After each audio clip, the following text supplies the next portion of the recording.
स्वागत दोस्तों, आगे चलने से के आगे सामने होते हुए चलेंगे। सबसे पहले सबसे बड़ी आपको बताएंगे दोस्तों, छात्रों को लेकर विवादित बयान दे रही भारतीय जनता पार्टी की सांसद कंगना रनौत के खिलाफ कांग्रेस पार्टी ने कराया है एफआईआर। बताएंगे कांग्रेस पार्टी की ओर से बर्खास्तगी की भी मांग की गई है दोस्तों। और कोटा के अंदर जोरदार तरीके का हुआ प्रदर्शन। वहीं पर कौन से इंडिया गठबंधन के बड़े नेता है दोस्तों जो नरेंद्र मोदी के घर पर यानी प्रधानमंत्री आवास पर एक दो नहीं बल्कि 100 लोगों को पहुंचने वाले हैं दोस्तों। लेकर एथेनॉल के मामले को लेकर तूल दिया जाएगा दोस्तों। इसी के साथ में चलेंगे एक एक करके सारी बड़ी खबरें। लेकिन उससे पहले अगर आप भी मानते हैं कि कंगना रनौत के खिलाफ एफआईआर नहीं बल्कि कंगना रनौत की बर्खास्तगी भी पूरी होनी चाहिए, तो इस वीडियो को लाइक करके लाल बटन दबाकर चैनल को सब्सक्राइब करके बेल आइकन दबाकर कमेंट बॉक्स में अपनी राय जरूर लिखते हैं। चलते हैं सबसे पहले सबसे बड़ी ब्रेकिंग न्यूज अपडेट की तरफ दोस्तों, जहां पर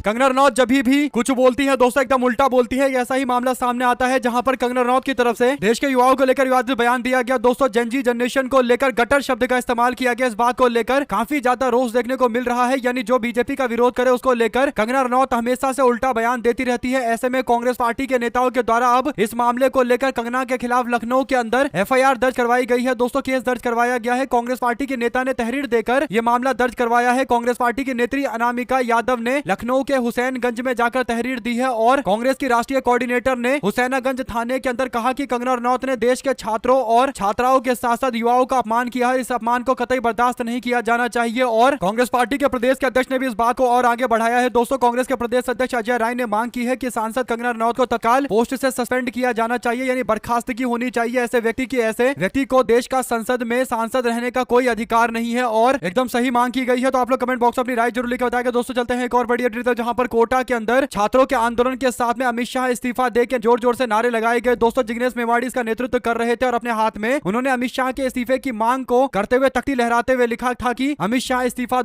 दो। और इस तरीके से कोटा राजस्थान के अंदर भारी जनसैलाब देखने को मिला। और जिग्नेश मेवाड़ी कहते हैं कि कोटा की ये गूंज दिल्ली में बैठी अंधी गूंगी सत्ता को हिला देगी। ये सिर्फ छात्रों की आवाज नहीं है, ये न्याय की पुकार है। ये मोदी के सिंहासन को भी हिला देगी। सिंहासन खाली करो कि जनता आती है, अब छात्र आ रहे हैं। जिग्नेश मेवाड़ी के इस बयान को लेकर एक बात स्पष्ट है दोस्तों कि कांग्रेस पार्टी अमित शाह के इस्तीफे को लेकर देश भर के अंदर आंदोलन को इसी तरीके से आगे बढ़ाने जा रही है। अगर आप भी इस बात का समर्थन करते हैं कि बिल्कुल ऐसा ही होना चाहिए और अमित शाह का जब तक इस्तीफा ना हो तब तक देश भर के अंदर छात्र मोर्चा खोलकर रखे, तो लिखकर जरूर बताएगा। चलते हैं एक और बड़ी अपडेट जो दोस्तों, जहां पर इंडिया गठबंधन के एक बड़े नेता एक बार फिर से एथेनॉल के मामले को लेकर करने जा रहे हैं जोरदार तरीके का विरोध। जो बड़ी अपडेट है वो ये कि आम आदमी पार्टी के नेता अरविंद केजरीवाल ने एक बड़ा ऐलान किया है दोस्तों। केजरीवाल ने कहा कि छात्रों का आंदोलन नीट पेपर लीक को लेकर था, जो सफल हुआ तब जब धर्मेंद्र प्रधान का इस्तीफा हुआ। तो अब जो दूसरा सबसे बड़ा मुद्दा है वो नितिन गडकरी के इस्तीफे का है। और इसीलिए उन्होंने मंगलवार को यानी परसों 100 से ज्यादा लोगों को ले जाकर 12 बजे प्रधानमंत्री आवास यानी नरेंद्र मोदी के आवास पर मुलाकात करवाएंगे। E20 के खिलाफ साइन किए गए एक दो नहीं बल्कि 2 लाख से ज्यादा जो पत्र है वो नरेंद्र मोदी के आवास पर पहुंचाया जाएगा। यानी अरविंद केजरीवाल ने अब E20 के मामले को लेकर जोर शोर से इस मुद्दे को उठाना शुरू कर दिया है दोस्तों। ऐसे में अरविंद केजरीवाल जो 100 लोगों को लेकर जाने वाले हैं दोस्तों, तो इससे बवाल और ज्यादा बढ़ेगा और कहीं ना कहीं रोकने की कोशिश की जाएगी। जैसे राहुल गांधी प्रधानमंत्री आवास के बाहर पहुंच गए थे तो हंगामा हो गया था। ऐसे में अगर 100 लोग अरविंद केजरीवाल के साथ मोदी से मिलने के लिए प्रधानमंत्री आवास जाएंगे तो हंगामा होगा ही होगा। तो मंगलवार को हाई प्रोफाइल हंगामे की एक पूरी श्रृंखला शुरू होने वाली है दोस्तों। ऐसे में अगर आप भी मानते हैं कि E20 को लेकर देश भर के अंदर चर्चा होनी चाहिए कि आखिर E20 जबरदस्ती देश के ऊपर क्यों थोपा जा रहा है और अरविंद केजरीवाल इस मुद्दे को अच्छे तरीके से सही तरीके से उठा रहे हैं, इसकी तारीफ की जानी चाहिए। अगर आप भी मानते हैं पूरे इंडिया गठबंधन को E20 के मामले पर जोर शोर से आगे बढ़ना चाहिए, यह आम जनता को सीधे सीधे तौर पर प्रभावित कर रहा है। और दूसरा, बीजेपी के नेता इस पर झुकने को तैयार नहीं है दोस्तों, बल्कि घूम फिरकर इसकी तारीफ करते हैं। E20 और E85 तक लाने की बातें तक चल रही है। इस पर आप लोग जो भी प्रतिक्रिया देना चाहते हैं लिखकर जरूर बताएगा। ज्यादा से ज्यादा वीडियो को शेयर कीजिएगा दोस्तों, ताकि पल पल की पूरी अपडेट आप लोगों तक लगातार इससे जुड़ी पहुंचती रहे। चलते हैं एक और बिग न्यूज अपडेट की तरफ दोस्तों, जहां पर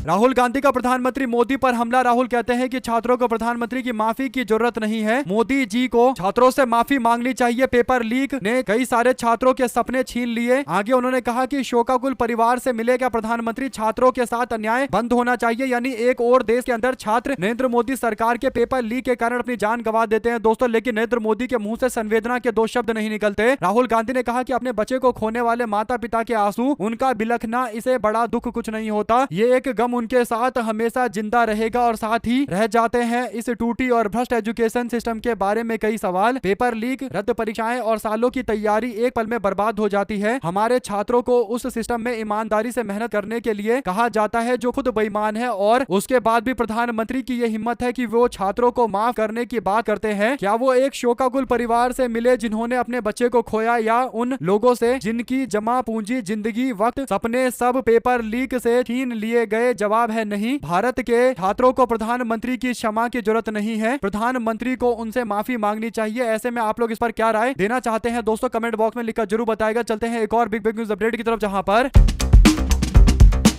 शहजाद पूनावाला जो कांग्रेस पार्टी छोड़कर बीजेपी में गए दोस्तों, और भारतीय जनता पार्टी के लिए सुबह से शाम तक बैटिंग करते थे, लेकिन बाद में इनको पता चला कि बीजेपी में इनकी कोई पूछ नहीं है, यानी कोई इनको पूछ नहीं रहा। भारतीय जनता पार्टी में ये अपने आप को कट्टर हिंदुत्ववादी और आरएसएस के विचारधारा के अनुसार मुस्लिम बताने लगे थे, और ऐसी ऐसी बातें करते थे दोस्तों जो लोग सोचकर भी चौंक जा रहे थे कि आखिर शहजाद पूनावाला जो एक टाइम में कांग्रेस पार्टी के विचार के साथ में मजबूती से खड़े रहते थे, वो अचानक से कैसे पलट गए, क्योंकि बीजेपी का सूरज चढ़ रहा था और इनको उम्मीद थी कि चढ़ते सूरज में इनका भी कुछ भला हो जाएगा। लेकिन बाद में बीजेपी ने इनको ठेंगा दिखा दिया, तो अब अचानक से इनको भारतीय जनता पार्टी के अंदर ऐब नजर आने लगे दोस्तों। बड़ी बात यह है कि कांग्रेस और राहुल गांधी पर तंज कसते हमेशा नजर आते थे, और अब बीजेपी के प्रवक्ता के पोस्ट से इस्तीफा देने के बाद ये कह रहे हैं कि मैं तो नरेंद्र मोदी का फॉलोवर हूं, यानी अब अलग ही तरीके की कहानी चल रही है दोस्तों कि मैं पार्टी में भी नहीं रहूंगा लेकिन फॉलो नरेंद्र मोदी को करूंगा। इसके बाद कांग्रेस पार्टी पर प्रतिक्रिया देते हुए कह रहे हैं कि कांग्रेस पार्टी बोल रही है कि 12 साल से नरेंद्र मोदी तानाशाह है। मैं नरेंद्र मोदी से नाराज हूं कि वो अभी तक तानाशाह क्यों नहीं बने। कांग्रेस पार्टी की सरकारों ने अतीत में तो बहुत तानाशाही की है, तो इस तरीके की बातें अब ये कर रहे हैं। इनको लग रहा है कि ये नरेंद्र मोदी की तारीफ करते रहेंगे और माहौल बनाते रहेंगे तो इनको समर्थन मिल जाएगा, लेकिन फिर भी बीजेपी इनको राज्यसभा नहीं भेजेगी दोस्तों, क्योंकि भारतीय जनता पार्टी राज्यसभा उन्हीं को भेजती है जो दूसरी पार्टी से आते हैं, और ये पर तो सीबीआई और ईडी के मामले चल रहे होते हैं दोस्तों। साथ ही साथ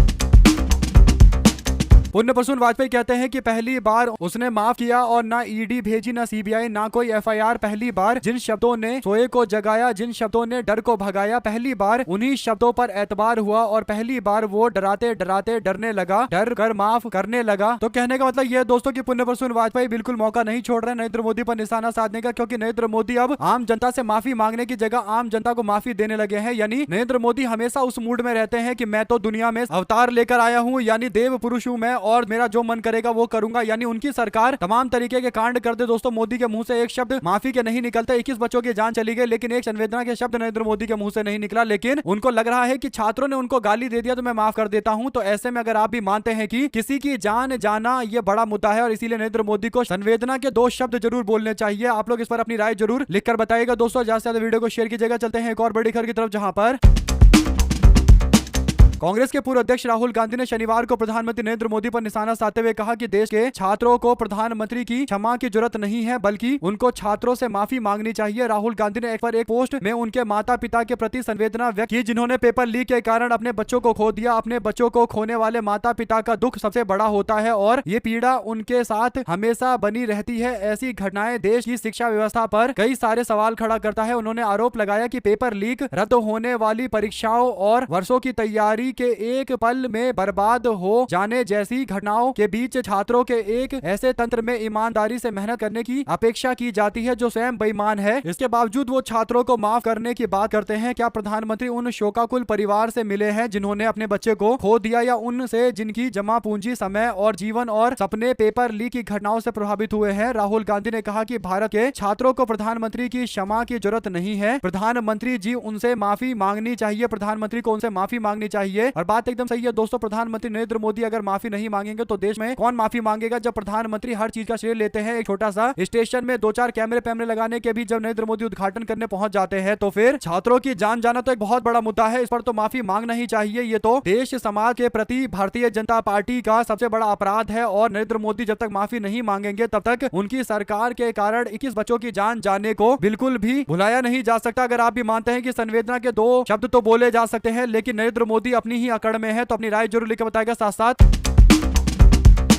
आम आदमी पार्टी के राष्ट्रीय संयोजक और दिल्ली के पूर्व मुख्यमंत्री अरविंद केजरीवाल ने केंद्र सरकार की E20 पेट्रोल नीति के खिलाफ अपने आंदोलन को और तेज कर दिया है। दोस्तों शनिवार को दिल्ली के कॉन्स्टिट्यूशन क्लब में आयोजित national town hall against E20 के दौरान केजरीवाल ने एक बड़ा ऐलान किया है। दोस्तों उन्होंने घोषणा की है कि वे 4 अगस्त मंगलवार को दोपहर 12 बजे 100 लोगों के दल के साथ प्रधानमंत्री नरेंद्र मोदी के आवास की तरफ पैदल मार्च करेंगे और केजरीवाल इस मार्च के दौरान प्रधानमंत्री को उन 2 लाख रुपए से अधिक देशवासियों के हस्ताक्षर यानी पिटीशन की प्रिंट आउट कॉपी व्यक्तिगत रूप से सौंपेंगे जिन्होंने इस नीति के विरोध में ऑनलाइन याचिका पर दस्तखत किए हैं। उन्होंने कहा कि इस मार्च के लिए भीड़ जुटाने की जरूरत नहीं है, बल्कि वे केवल ऐसे 100 निडर लोगों को अपने साथ में लेकर जाएंगे जो लाठियों से नहीं डरते। ट्विटर बायो बदला गया है और अरविंद केजरीवाल इस बात को लेकर एकदम सीरियस हो चुके हैं। दोस्तों ऐसे में अगर आप भी मानते हैं कि उनके साथ कई और लोगों को आना चाहिए, अकेले ये किसी एक राजनीतिक पार्टी या किसी एक व्यक्ति का मुद्दा नहीं है, देश के लाखों करोड़ों लोगों का मुद्दा है जिनकी पुरानी गाड़ियां जो E20 आने से पहले की गाड़ियां हैं उनका तो एकदम खस्ता हाल हो चुका है। लेकिन बीजेपी के लोग दबाव में आम जनता से कह रहे हैं कि E20 लेना ही पड़ेगा, यानी एक तो पेट्रोल कम दे रहे हैं, ऊपर से रेट बढ़ाकर दे रहे हैं। तो ये सारे मुद्दे हैं दोस्तों जो आम जनता से जुड़े हुए हैं। इस पर आप लोग की जो भी प्रतिक्रिया है दोस्तों कमेंट बॉक्स में लिखकर जरूर बताएगा। चलते हैं एक और बड़ी खबर की तरफ जहां पर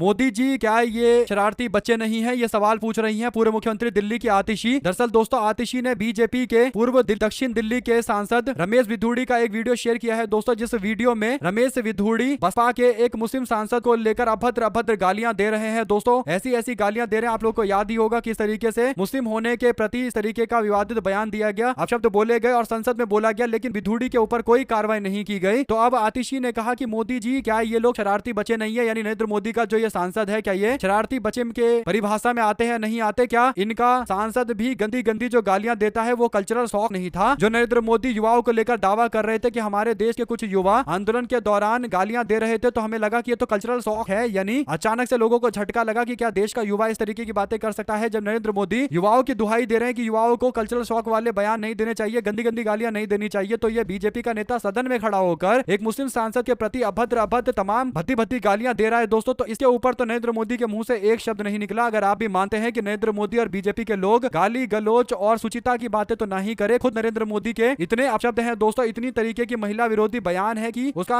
अगर आप गिनती करने लगेंगे तो आपको बहुत सारे मिलेंगे। और इससे पता चलता है कि नरेंद्र मोदी कम से कम भाषा की शुचिता पर किसी को ज्ञान नहीं दे सकते। और आतिशी इसी बात को कहती है कि क्या इन गालियों के इनाम में इन्हें दिल्ली विधानसभा चुनाव में कैंडिडेट बनाया गया था, यानी बीजेपी के नेता रमेश विधूड़ी उल्टी सीधी अपशब्द वाली गालियां दे रहा था दोस्तों, लेकिन बाद में इसे वापस से दिल्ली चुनाव में आतिशी के खिलाफ लड़वाया गया। तो इसे पता चल रहा है कि बीजेपी वाले खासकर नरेंद्र मोदी ऐसे नेताओं को पसंद करते हैं, उनको टिकट भी देते हैं कि आप लोग चुनाव लड़िए। मनीष सिसोदिया ने इस बात का पुरजोर समर्थन किया दोस्तों। सिसोदिया कहते हैं कि मोदी जी इनको रोज माफ करते रहते हैं, इनको माफ करने के लिए कभी वीडियो नहीं बनाते। तो ऐसे में आप लोग इस पर जो राय देना चाहते हैं दोस्तों लिखकर जरूर बताएगा। ज्यादा से ज्यादा वीडियो को शेयर कीजिएगा। साथ सुप्रिया सिनेट कहती हैं कि क्या गजब ड्रामेबाज है नरेंद्र मोदी, माफी तो आपको मांगनी चाहिए थी नरेंद्र मोदी, उल्टे देश को माफ कर रहे हो। आप माफी मांगिए बच्चों पर बर्बरता करने के लिए, उन पर पैलेट दगवाने के लिए, उनको लाठियां कील लगे डंडों से पिटवाने के लिए, करंट लगवाने के लिए, वेंटिलेटर पर एक बच्ची को पहुंचाने के लिए, लड़कियों के फाड़े गए कपड़ों के लिए, युवाओं को कहीं घिनौनी बात के लिए और जंजी को गटर बुलवाने के लिए, पेपर लीक के लिए, मंच से आपके द्वारा कही भद्दी बातों के लिए, आप जिन वाहियात ट्रोल्स को फॉलो करते हैं इसके लिए उसके लिए, और यहाँ आप लोगों को माफ करने का स्वांग रच रहे हैं। मतलब आत्मबुद्धता की भी एक अलग ही लेवल होता है और आपका वो अलग लेवल है। कैसे कर रहे हैं आप ये इतनी बेशर्मी, कहाँ छिपे हैं आप? संसद में आइए, लोगों से माफी मांगिए, देश से, देश के युवाओं से, देश की बेटियों से माफी मांगिए। तो आप लोग इस पर जो राय देना चाहते हैं दोस्तों लिखकर जरूर बताएगा। चलते हैं एक और बड़ी खबर की तरफ जहां पर डीएमके ने कहा कि वो विपक्ष का एक हिस्सा तो है लेकिन इंडिया गठबंधन में शामिल नहीं है। डीएमके के नेताओं ने कांग्रेस के राष्ट्रीय अध्यक्ष मल्लिकार्जुन खड़गे के दफ्तर में हर सुबह होने वाली विपक्षी नेताओं की बैठक में भाग लेना बंद कर दिया दोस्तों। डीएमके के वरिष्ठ नेता दयानिधि मारन ने हिंदुस्तान टाइम्स से बातचीत करते हुए कहा कि हम विपक्ष के साथ है, लेकिन हम ना तो कांग्रेस के साथ है और ना ही इंडिया ब्लॉक का हिस्सा है, क्योंकि कांग्रेस ने हमें हमेशा धोखा दिया है। फिर भी हम कई मुद्दों पर सरकार का विरोध करते हैं। हमने हमेशा नीट का विरोध किया है, हम इसे खत्म करना चाहते हैं। विपक्ष के रूप में हमारी भूमिका रहेगा और उद्देश्य पूरी तरीके से तमिलनाडु के हित में रहेगी। यानी डीएमके पार्टी कांग्रेस पार्टी से नाराज है, लेकिन उनका जो उद्देश्य है वो विपक्ष और सरकार और तमिलनाडु को लेकर अलग अलग तरीके का है। यानी बीजेपी की सरकार को घेरेंगे और तमिलनाडु में कांग्रेस पार्टी के साथ समन्वय नहीं है, लेकिन केंद्र में विपक्ष की जब बात होगी या तमिलनाडु के हित की रक्षा की बात होगी तो वो हमेशा साथ में खड़े रहेंगे। कहने का मतलब डीएमके इंडिया गठबंधन का हिस्सा रहेगी, लेकिन तमिलनाडु के अंदर क्योंकि रास्ते अलग हो चुके हैं और टीवीके पार्टी और कांग्रेस का गठबंधन हो चुका है तो डीएमके को सिंपल सी बात है अलग से लड़ना पड़ेगा। तो ऐसे में दोस्तों कह सकते हैं कि एक नए मोर्चा शुरू हो चुका है। आप लोग इस पर अपनी राय जरूर लिखकर बताएगा। चलते हैं एक और बड़ी अपडेट तरफ, जहां पर दिल्ली हाईकोर्ट के पूर्व मुख्य न्यायाधीश एपी शाह ने कहा कि वो देश में कानूनों और सरकारी ताकत का इस्तेमाल कर सरकार से असहमति रखने वाले लोगों की आवाज को दबाया जा रहा है। यानी देश के पूर्व चीफ जस्टिस इस बात को कहते हैं दोस्तों, मुख्य न्यायाधीश कहते हैं कि अगर युवा किसी नेता के इस्तीफे की मांग करते हैं तो उन्हें एफआईआर और पुलिस की लाठियों का सामना करना पड़ता है। शाह ने कहा कि सरकार की आलोचना करने वाले सामाजिक कार्यकर्ता को चुप कराया जा रहा है। शाह शुक्रवार को गोवा हाईकोर्ट बार एसोसिएशन द्वारा जस्टिस HR खन्ना की स्मृति में आयोजित कार्यक्रम में अपनी बात रख रहे थे। दोस्तों जस्टिस एपी शाह ने कहा कि सुप्रीम कोर्ट कह चुका है कि बोलने और अभिव्यक्ति की आजादी लोकतंत्र से जुड़ा हुआ है। शाह ने कहा कि आज कार्यकर्ता असंतुष्टों और कार्टूनिस्टों को चुप कराने और परेशान करने के लिए हर तरीके का कानूनों और तरीकों का इस्तेमाल किया जा रहा है। अगर युवा किसी नेता के इस्तीफे की मांग करते हैं तो उन पर एफआईआर दर्ज की जाती है और लाठीचार्ज किया जाता है। आप लोग इस पर क्या प्रतिक्रिया देना चाहते हैं दोस्तों, कमेंट बॉक्स में अपनी राय जरूर लिखकर बताएगा। साथ साथ चलते हैं एक और बड़ी खबर की तरफ, जहां पर पंजाब कांग्रेस में चल रही उठापटक के बीच में लुधियाना के सांसद अमरिंदर सिंह राजा वड़िंग ने शुक्रवार को कहा कि पार्टी के प्रति निष्ठा सर्वोपरि है। उन्होंने कहा कि भले ही उन्हें चुनाव में टिकट ना दिया जाए, लेकिन पंजाब कांग्रेस पर से हटा दिया जाए और कुछ भी उनके साथ होगा तब भी वो पार्टी के साथ खड़े रहेंगे। कहने का मतलब बागी नेताओं को एक मैसेज दे रहे हैं कि पार्टी आपके प्रति क्या सोचती है, नहीं सोचती है, इस पर आपको ध्यान देने की जरूरत नहीं है। पार्टी आपकी चिंता अंततोगत्वा करेगी ही करेगी। आप लोगों को अपने काम पर ध्यान देना चाहिए। वड़िंग ने ये मैसेज चन्नी ग्रुप के लोगों को दिया है। दोस्तों जो चन्नी ग्रुप के लोग इस भरोसे में बैठे हुए हैं कि वड़िंग को हटाकर चन्नी को प्रदेश का अध्यक्ष बना दिया जाएगा, तो कांग्रेस ने इस बात से इंकार कर दिया और वड़िंग ने कहीं ना कहीं मैसेज भेजा है, सीक्रेट मैसेज भेजा है उन लोगों को जो लोग कहीं ना कहीं पार्टी के पोस्ट नहीं मिलने को लेकर एक नाराजगी जताते हैं। दोस्तों आप लोग अपनी राय जरूर लिखकर बताएगा। साथ साथ मुख्य चुनाव आयुक्त और चुनाव आयुक्तों के चयन की प्रक्रिया पर देश के अंदर सर्वोच्च अदालत ने सवाल उठाए। दोस्तों सुप्रीम कोर्ट ने इसके लिए एक स्वतंत्र और निष्पक्ष प्रक्रिया की आवश्यकता पर जोर दिया है। अदालत ने कहा कि चुनाव आयोग को न केवल स्वतंत्र रूप से कार्य करना चाहिए बल्कि उसे स्वतंत्र रूप से कार्य करते हुए दिखना भी चाहिए। इस दौरान सुप्रीम कोर्ट ने भी सवाल उठाया। दोस्तों संसद ने कानून बनाने और समय चयन पैनल से भारत के मुख्य न्यायाधीश को बाहर रखने का फैसला क्यों किया? कोर्ट के इस सवाल को जवाब देकर समय सरकार ने पलटवार किया है। कुल मिलाकर दोस्तों टाइम्स ऑफ इंडिया एक रिपोर्ट के मुताबिक जस्टिस दीपांकर दत्ता और जस्टिस सतीश चंद्र शर्मा की पीठ ने कहा कि सीबीआई डायरेक्टर और लोकपाल के चयन पैनल में सीजेआई शामिल होते हैं। फिर जो सीईसी है यानी चीफ इलेक्शन कमिश्नर है और जो चुनाव आयुक्त है, अन्य जो चुनाव आयुक्त है, उनके पोस्ट को लेकर ऐसा क्यों नहीं किया जाता? और बात एकदम सही है क्योंकि पहले ऐसा होता था, लेकिन भाजपा सरकार ने नियम कायदे में बदलाव कर दिया दोस्तों और चीफ जस्टिस की जगह अमित शाह को लाकर बिठा दिया। तो अमित शाह, मोदी और राहुल गांधी मिलकर तय करते हैं। और आप लोग जानते हैं कि जब दो लोग एक ही मानसिकता के, एक ही विचारधारा के या एक ही व्यक्ति होंगे तो फिर राहुल गांधी चाहे कुछ कर ले, नियुक्ति उसी व्यक्ति की होगी। यानी चीफ इलेक्शन कमिश्नर, मुख्य चुनाव आयुक्त उसी को बनाया जाएगा जिसको मोदी और शाह चाहेंगे। तो ऐसे में अगर आप भी मानते हैं कि ये साफ तौर पर देश के अंदर चुनाव आयोग पर कंट्रोल करने, कब्जा करने का एक कानूनी बदलाव था जिसका पुरजोर तरीके से विरोध हर संभव किया जाना चाहिए। साथ साथ सांसद पप्पू यादव के खिलाफ शिकायत दर्ज किया गया है। दोस्तों जहांगीरपुरी पुलिस स्टेशन में शिकायत दर्ज किया गया है। सूर्य मैथिल नाम के एक व्यक्ति ने शिकायत दर्ज करवाया। शिकायत में धार्मिक भावनाओं को आहत करने का आरोप लगाते हुए जांच के बाद आगे की कार्रवाई की मांग पुलिस से की जा रही है। दोस्तों ऐसे में संसद भवन के बाहर पुजारी के रूप में आए थे पप्पू यादव और उन्होंने चंदा चोरी करके दिखाया। राहुल गांधी ने भी इनको चंदा दिया था और इसको चोरी कर लिया। पप्पू यादव ने एक तरीके से मैसेज भेजने की कोशिश की गई दोस्तों राम मंदिर चंदा चोरी के मामले को लेकर, लेकिन कुछ लोगों का मानना है कि ये तो धार्मिक भावनाओं को ठेस पहुंचाने वाला मामला है, तो इस पर तो कड़ी कार्रवाई की जानी चाहिए। अब देखना ये होगा कि आगे क्या कुछ कार्रवाई की जाती है या फिर मामले को दबा दिया जाएगा या फिर पप्पू यादव को जानबूझकर परेशान करने की कोशिश के लिए ये एक षड्यंत्र रचा जा रहा है। आप लोग की जो भी राय है दोस्तों लिखकर जरूर बताएगा। साथ साथ कांग्रेस पार्टी महासचिव प्रियंका गांधी ने जम्मू कश्मीर के कुलगांव के अंदर ईंट भट्टे पर काम करने वाले 2 मजदूरों की हत्या के मामले को लेकर कड़ी आलोचना करते हुए कहा कि यह घृणित और मानव विरोधी कृत्य है। उन्होंने दोषियों के खिलाफ सख्त कार्रवाई की मांग की। दोस्तों इस पर आप लोग क्या कुछ कहना चाहते हैं लिखकर जरूर बताएगा। चलते हैं एक और बड़ी अपडेट की तरफ, जहां पर कांग्रेस ने शनिवार को कहा कि प्रधानमंत्री नरेंद्र मोदी के द्वारा किया गया माफ करने वाला बयान देश के युवाओं का अपमान और प्रधानमंत्री की इंस्टाग्राम सभाएं किसी को गुमराह नहीं कर सकती है। उन्होंने कहा कि प्रधानमंत्री विक्टिम कार्ड खेल रहे हैं, जबकि प्रधानमंत्री को प्रदर्शनकारी विद्यार्थियों के साथ हुई बर्बरता के मामले पर माफी मांगना चाहिए। आत्ममुग्धता काफी ज्यादा बढ़ चुकी है, यानी प्रधानमंत्री ने अपनी आत्ममुग्धता का परिचय देते हुए हमारे युवाओं को माफ कर दिया है। यह देश और युवाओं का अपमान है जिन्होंने उनकी सरकार के दौरान कष्ट झेला है, जो उनसे वैध रूप से माफी की मांग कर रहे हैं प्रधानमंत्री उनसे माफी उम्मीद करके बैठे हुए हैं, यानी मोदी को माफी मांगना चाहिए, मोदी ही दूसरों को माफी बांट रहे हैं दोस्तों। और इसी बात को लेकर कांग्रेस पार्टी के नेता जयराम रमेश ने प्रधानमंत्री को आत्ममुग्ध बता दिया। और आप लोग की क्या राय है लिखकर जरूर बताएगा दोस्तों। साथ साथ